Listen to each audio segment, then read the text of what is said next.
Hi guys, welcome to Hardware Set Info channel. Today I will show you how to set mobile data limit on your Xiaomi Redmi C13.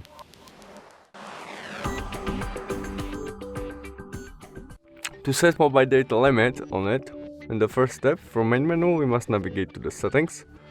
In it we press SIM card and mobile networks, and there carrier plan settings, where we have our set data usage limit.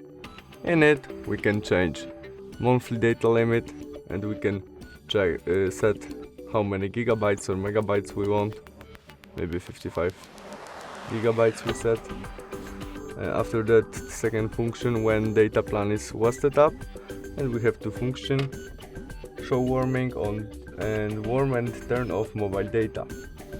And there we can set our data usage warming level, and we have there how many gigabytes is 80%, and we can change it. And we set how many we want when we get warming. And the last function, usage rest data. We can set date of each month when our data rest. And that's all. Thanks for watching. See you soon. Bye.